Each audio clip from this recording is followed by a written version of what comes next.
మనము గత వీడియోలలో అసలు ఈ 22A లిస్టు సమస్య ఏంటి? ఈ లిస్ట్‌లో ఎలాంటి భూముల్ని ఉంచాలి?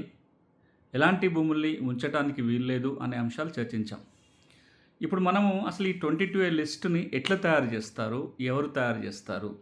అనే అంశాల్ని చర్చించుకునే ప్రయత్నం చేద్దాం. ఇది నేను ఇంతకుముందు వీడియోలో చెప్పినట్టుగా 22A లిస్టు మొదటిసారి తయారు చేయటం స్టార్ట్ చేసింది 2007లో. రిజిస్ట్రేషన్ చట్టం మార్చి అందులో సెక్షన్ 22Aని చేర్చిన తర్వాత 2007వ సంవత్సరంలో ఈ అమెండ్మెంట్ వచ్చింది. అప్పటి నుంచి ఈ నిషేధిత ఆస్తుల జాబితాని తయారు చేయటం మొదలైంది. 2007 నుంచి ఇప్పటి వరకు కూడా ఈ నిషేధిత జాబితాలో ఉన్న ఏవైతే 5 కేటగిరీలు ఉంటాయో అందులో 3 విధాలుగా ఈ జాబితా రూపొందుతుంది. ఒకటి ప్రభుత్వ భూములు, అసైన్మెంట్ భూములు, సీలింగ్ మిగులు భూములు ఇట్లాంటివన్నీ కూడా ఎక్కడికక్కడ సంబంధిత తహసీల్దారులు జాబితా తయారు చేసి ఆర్డీఓల ద్వారా జిల్లా కలెక్టర్లకి పంపుతున్నారు. అదేవిధంగా ఎండోన్మెంట్ భూమి అయితే ఎండోన్మెంట్ కమిషనరు, వక్ఫ్ ల్యాండ్ అయితే వక్ఫ్ సీఈఓలు జాబితాని రూపొందించి సంబంధిత జిల్లా కలెక్టర్లకు ఆ జాబితా పంపుతారు. ఒకవేళ కేటగిరీ ఈలో పెట్టాల్సి వస్తే కనుక నోటిఫికేషన్ ఇవ్వాలి, ప్రభుత్వమే గెజెట్ నోటిఫికేషన్ ఇవ్వాలి. చాలా సందర్భాల్లో గెజెట్ నోటిఫికేషన్ లేకుండా కూడా కేటగిరీ ఈలో వస్తున్నాయి. ఇవే కాకుండా కోర్టు తీర్పుల ద్వారా రిజిస్ట్రేషన్ నిలిపేయమని కావచ్చు, లేదా కోర్టు అటాచ్మెంట్ జరిగినాయి కావచ్చు కూడా నిషేధ జాబితాలు వస్తున్నాయి. నేను ఇంతకుముందు వీడియోలో చెప్పినట్టుగా ఇది ఒక జాబితా లేదు, ఈ జాబితాల మధ్యలో గందరగోళం ఉంది. తహసీల్దార్ కార్యాలయంలో ఒక లిస్ట్ ఉంటుంది, రిజిస్ట్రేషన్ కార్యాలయాల్లో ఇంకో లిస్ట్ ఉంటుంది. కొన్ని సందర్భాల్లో లిస్ట్లో ఆ నెంబర్ కనపడదు, కానీ రిజిస్ట్రేషన్ పోయినప్పుడు అది ప్రోబేటర్లో ఉంది అని చెప్పి రిజెక్ట్ అవుతున్న సందర్భం. ఈ గందరగోళాల నడుమ అసలు ఈ లిస్టు అది ఆర్ఓఆర్ వెబ్ పోర్టల్లో ఉండాలా, అంటే భూభారతిలో తెలంగాణలో, వెబ్ ల్యాండ్ లేదా మీ భూమి పోర్టల్లో ఆంధ్రప్రదేశ్లో ఉండాలి, లేదా ఐజీఆర్ఎస్లో ఉండాలా, దీన్ని రిజిస్ట్రేషన్ డిపార్ట్మెంట్ వాళ్ళు నిర్వహిస్తారా, లేకపోతే రెవెన్యూ అధికారులు నిర్వహిస్తారా? ఇది ఒక గందరగోళం నేపథ్యంలో ఇప్పుడు ఆంధ్రప్రదేశ్ రాష్ట్రంలో ఒక స్పష్టత వచ్చింది ఈ కొత్తగా జారీ చేసిన జీవో వల్ల. ముందు మనం ఆంధ్రప్రదేశ్ జీవోలో ఏం పేర్కొన్నారో చర్చించిన తర్వాత తెలంగాణ అంశానికి వద్దాం.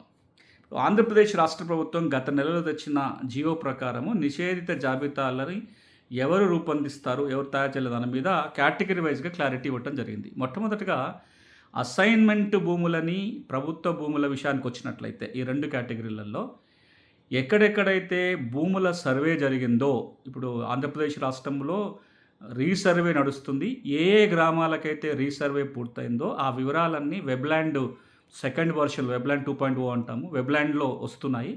ఈ వెబ్ల్యాండ్లో ఏదైతే సర్వే జరిగిన గ్రామాలు ఉన్నాయో వెబ్ల్యాండ్ 2.0లో ఏవేవైతే అసైన్మెంట్ అని లేదా డీకేటీ పట్టా అని రాసి ఉన్నాయి, డీఫామ్ పట్టా అని ఉన్నాయో, లేదా ప్రభుత్వ భూమి అని రాసి ఉందో వాటన్నిటినీ ప్రొహిబిటెడ్ ప్రాపర్టీ లిస్ట్ 22 లిస్ట్కి కంప్యూటర్ ద్వారా తీసుకొస్తారు. మాన్యువల్గా రాసేది ఏమి ఉండదు, ఒక కంప్యూటర్ సాఫ్ట్వేర్ ద్వారా 22 లిస్ట్కి ఎక్స్పోర్ట్ చేయడం జరుగుతుంది.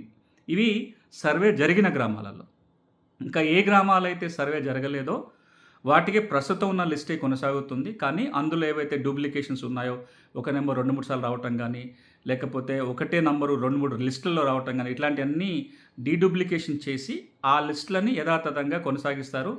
సర్వే అయిపోయిన తర్వాత కొత్త వెబ్సైట్లో వచ్చిన వివరాల ప్రకారంగా మళ్ళీ ప్రొహిబిటెడ్ లిస్ట్ మారుతుంది. అంతేకాకుండా ఈ వెబ్ల్యాండ్లో ఉన్న సమాచారము, నిషేధిత జాబితాలో ఉన్న సమాచారాన్ని వారానికి ఒకసారి సింక్రనైజ్ చేస్తారు.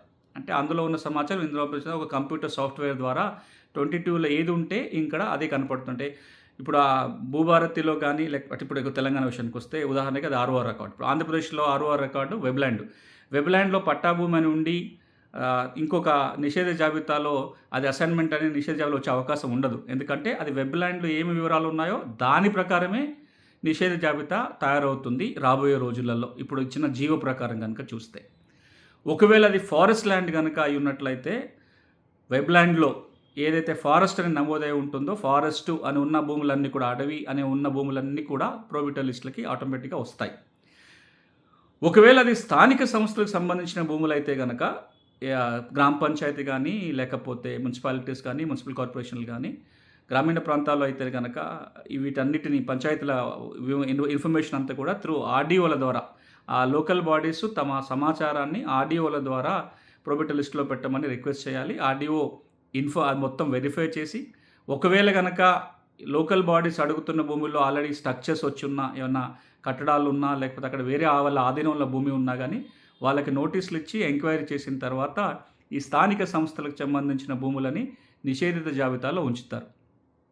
ఎన్విరాన్మెంట్ భూమి విషయానికి వచ్చినట్లయితే ఇప్పుడు ఏదైతే నిషేధ జాబితాలో ఆస్తులు ఉన్నాయో, ప్రాపర్టీస్ ఉన్నాయో ఎన్విరాన్మెంట్కి సంబంధించి, వాటికి సంబంధించి రిజిస్ట్రేషన్ శాఖ వారు ఉన్న వివరాలన్నింటినీ సరిగ్గా మెయింటైన్ చేసి డీడూప్లికేషన్ రిపీట్ ఎంట్రీస్ లేకుండా చేసుకొని ఈ జాబితాని ఎన్విరాన్మెంట్ కమిషనర్కి పంపడం జరుగుతుంది.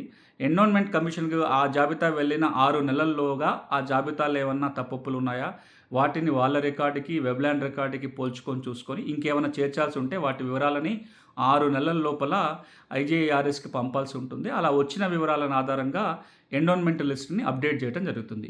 ఇదే ప్రక్రియ వక్ఫ్ ల్యాండ్ కూడా ఉంటుంది. కానీ వక్ఫ్ భూముల వివరాలని వక్ఫ్ సీఈఓకి పంపడం జరుగుతుంది. ఈ ఐజీఆర్ఎస్ పంపిన జాబితాని వక్ఫ్ సీఈఓ ఒకసారి వెరిఫై చేసుకొని వెబ్‌ల్యాండ్ ఆధారంగా, వాళ్ళ దగ్గర ఉన్న రికార్డుల ఆధారంగా వెరిఫై చేసుకొని ఇంకే భూములైతే ఆ లిస్టులో రావాలో వాటి వివరాలని 6 నెలల్లోగా, ఆ లిస్టు వారికి చేరిన 6 నెలల్లోగా సమాచారం ఇస్తే వాటిని కూడా నిషేధిత జాబితాలో ఉంచడం జరుగుతుంది.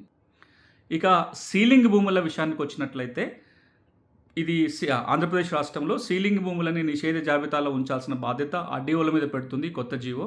వెబ్‌ల్యాండ్‌లో ఎక్కడెక్కడైతే సీలింగ్ మిగిలి భూమి అని, సీలింగ్ ల్యాండ్ అని ఉంటుందో వాటన్నిటిని కూడా నిషేధ జాబితాలకు వచ్చే విధంగా సంబంధిత ఆర్డీఓలు చూడాల్సి ఉంటుంది. అలా పెట్టినప్పుడు ఆ సీలింగ్ భూమి అని చెప్పే సంబంధిత గెజెట్ నోటిఫికేషన్ కూడా జత చేయాల్సి ఉంటుంది.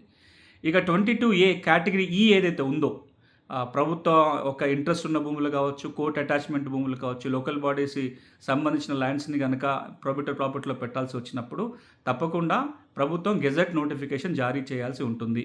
అంటే లోకల్ బాడీకి సంబంధించిన సమాచారం ఆర్డీఓలకు పంపితే ఆర్డీఓలు వెరిఫై చేసి ఆ జాబితాను సీసీఎల్ఏ ద్వారా గవర్నమెంట్కి పంపాల్సి ఉంటుంది. గవర్నమెంట్దే దీన్ని గెజెట్ నోటిఫికేషన్ ఇవ్వాలి. నోటిఫికేషన్ లేకుండా కేటగిరీ ఈలో పెట్టడానికి వీల్లేదు. ఇక భూదాన భూముల విషయాలకు వచ్చినట్లయితే ఆంధ్రప్రదేశ్ రాష్ట్రంలో భూదాన భూమి ఏదైతే ఉందో దాన్ని నిషేధ జాబితాలో వచ్చే విధంగా చూసే బాధ్యత కూడా ఆర్డీఓలకు ఉంటుంది. ఇది ఆంధ్రప్రదేశ్లో రాబోయే రోజుల్లో ఈ జాబితాలు ఈ విధంగా తయారవుతాయి. ఇంతకు మునుపు అయితే నేను చెప్పిన ప్రక్రియలోనే ఎక్కువ శాతం తహసీల్దార్లు ఆర్డీఓల ద్వారానే లిస్టులు తయారవుతూ వచ్చినాయి. ఇప్పుడు తెలంగాణ విషయానికి వచ్చినట్లయితే ఒక 4-5 నెలల కింద మళ్ళొకసారి గౌరవ హైకోర్టు ఆదేశాల మేరకు కొత్త నిషేధిత ఆస్తుల జాబితా తయారైంది. అది ఒకప్పుడు భూభారతిలో నిషేధ జాబితా ఉండేది. ఇప్పుడు మొత్తం ఐజీఆర్ఎస్లో non agriculture land, Bhubharat agriculture land ఉన్నది కాస్త రెండింటిని కలిపి ఇప్పుడు ఐజీఆర్ఎస్ వెబ్ పోర్టల్లోనే రిజిస్ట్రేషన్ శాఖకు సంబంధించిన వెబ్ పోర్టల్లో ఈ నిషేధిత ఆస్తుల జాబితా ఉంది. మొత్తంగా అది తహసీల్దార్లు మిగతా అన్ని కేటగిరీలకు సంబంధించిన రికార్డు తయారు చేసి పంపారు. ఎన్విరాన్మెంట్ వక్ఫ్ది ఆ సంబంధిత శాఖల వాళ్ళు జిల్లా కలెక్టర్కి పంపారు. కలెక్టర్ల ద్వారా ఈ రిజిస్ట్రేషన్ కార్యాలయాలకి పంపటం కానీ, ఈ వెబ్సైట్లో పెట్టడం కానీ జరిగింది. ఇక్కడ కూడా ఇప్పుడు ఇంతకు మునుపు పేర్కొన్న ఆంధ్రప్రదేశ్ జీవో చెప్పిన ప్రక్రియ తెలంగాణలో లేదు. ఈ తెలంగాణలో కూడా ఈ 5 కేటగిరీల జాబితా తయారు చేసే విధానం పైన ఒక స్పష్టమైన ఆదేశాలు ఉంటే బాగుంటుంది. ఈ జాబితా ఎవరు రూపొందించాలి, దాన్ని ఎక్కడ ఉంచాలి, ఐజీఆర్ఎస్ వెబ్సైట్లో ఉంచాలా, భూభారతి ఉంచాలా? చాలామంది అనుకుంటున్నారు ఇది భూభారతిలో ఉండాల్సినది, లేదా భూభారతి చట్టంలో కింద వచ్చిన జాబితా, భూభారతి చట్టం వచ్చినా సరే ఈ నిషేధ జాబితాల సమస్యలు తీరలేదంటున్నారు. భూభారతి చట్టానికి ఈ నిషేధ జాబితాకి అసలు సంబంధమే లేదు. నిషేధిత ఆస్తుల జాబితా అనేది రిజిస్ట్రేషన్ చట్టం కింద రూపొందించబడే జాబితా. భూభారతి చట్టము 6కి సంబంధించిన చట్టం, రికార్డ్ ఆఫ్ రైట్స్, భూమి హక్కులు, పట్టదారు పాస్పోర్ట్లకు సంబంధించింది. ఇందులో ఉన్న వివరాల ఆధారంగా ఐజీఆర్ఎస్లో ఉంచటమా లేదనే నిర్ణయం జరగాలి. సో ఇప్పుడు 2 అంశాలు మనం చూడాల్సింది ఏంటంటే ఈ లిస్ట్ ఎక్కడ ఉండాలనేది ఒకటి, ఆ లిస్ట్ ఎక్కడ ఉంచినా సరే 6లో ఉన్న వివరాల ఆధారంగా ఐజీఆర్ఎస్లో ఉన్న లిస్ట్ కావచ్చు, మరొక చోట నిషేధ జాబితా ఉండాలి తప్ప చాలా సందర్భాలలో భూభారతిలో, అంతకుముందు ధరణిలో పట్టాభూమి ఉన్నాయని కూడా కొన్ని భూములు ఇప్పుడు నిషేధ జాబితాలో అసైన్డ్ అనో గవర్నమెంట్ అనో పడుతున్నాయి. ఈ మిస్ మ్యాచ్ లేకుండా ఉండాలి అంటే జాబితా ఎవరు నిర్వహిస్తారు, ఎక్కడ ఉంచుతారు, ఏ విధంగా చేస్తారు, దీన్ని ఆర్ఓఆర్కి ఎట్లా అనుసంధానం చేస్తారనే విషయంలో తెలంగాణ ప్రభుత్వం కూడా నిర్ణయం తీసుకుంటే బాగుంటుంది. ఇక మనం నెక్స్ట్ వీడియోలో ఒకవేళ కనుక ఈ నిషేధ జాబితాలో మీకు చెందిన పట్టాభూమి ఏదో ఒక కేటగిరీలో చేరిపోతే తొలగించుకోవటం ఎలా, లేదా ఏదన్నా భూమిని కనుక ఈ జాబితా తయారైన తర్వాత కొత్తగా లిస్టులో పెట్టాలంటే ఎట్లా పెట్టాలి అనే అంశాలని మనం నెక్స్ట్ వీడియోలో మాట్లాడుకుందాం.